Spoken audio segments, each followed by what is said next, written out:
wah ada anak kecil nih bego-bego gitu, kayak kelihatan banget nggak pernah naik kendaraan umum, kayak nggak pernah di tempat seperti itu gitulah. Terus pokoknya singkat cerita, itu kan di tengah rame banget di halte busway, di stasiun yang turun itu di Blok M, ya itulah apa sih namanya. Disitulah pokoknya rame banget orang lewat-lewat kan. Sementara aku kayak nahan nangis gitu, kayak udah nangis sih tapi udah dihapus gitu. Terus aku nggak mau nangis lagi karena aku takut disamperin orang, takut dikerjain orang gitu. Tiba-tiba ada orang datang, terus kayak, kenapa mbak?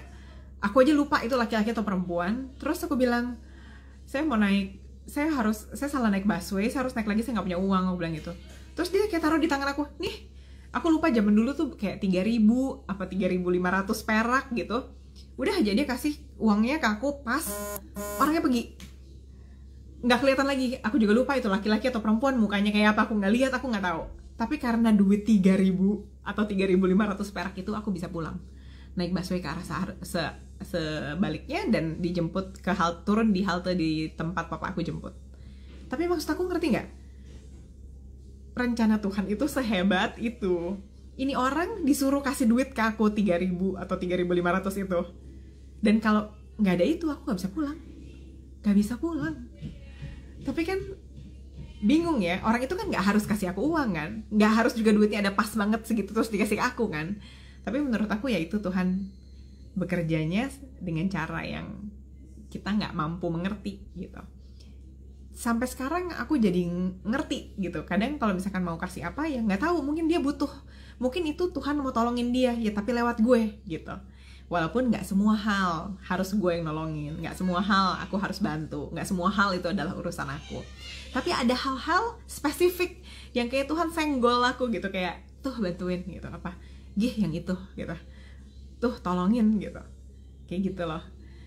So ya, semakin kamu kerjain apa yang Tuhan suruh, di dorongan-dorongan atau bisikan-bisikan yang Tuhan inginkan untuk kamu kerjakan, semakin kamu akan mengerti kemudian apa sih yang Tuhan mau di hidup gue.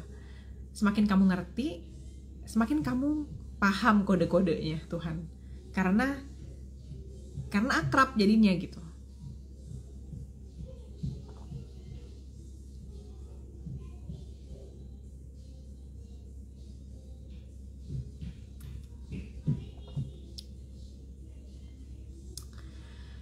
Apa benar kalau kita mikir yang negatif, pasti bakal terjadi yang negatif juga. Tapi kalau kita mikir yang positif, datangnya juga positif.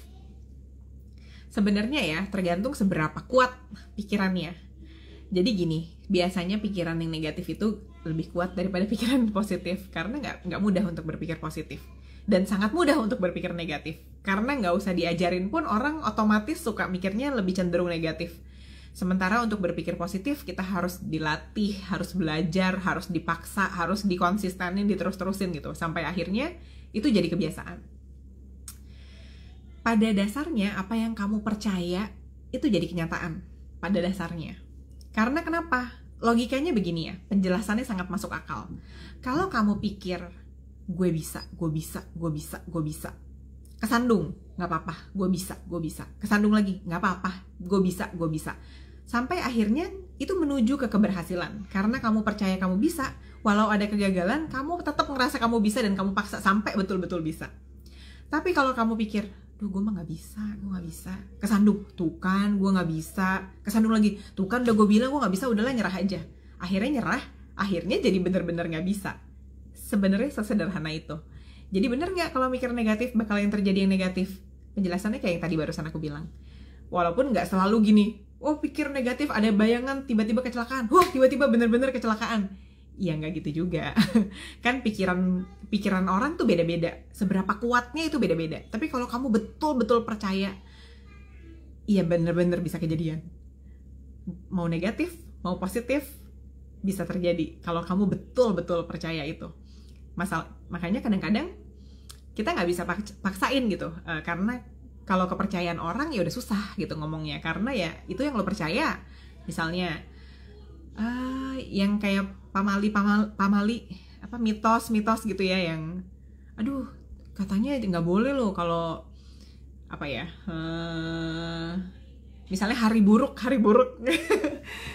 wah hari itu mah nggak boleh, kalau gue tanggal segitu nggak boleh keluar rumah misalnya gitu ya. bener nggak kalau dia keluar rumah di tanggal itu dia bakal sial?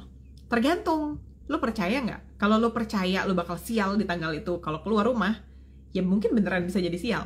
Tapi ada orang-orang lain juga yang nggak percaya, nggak apa-apa tuh dia keluar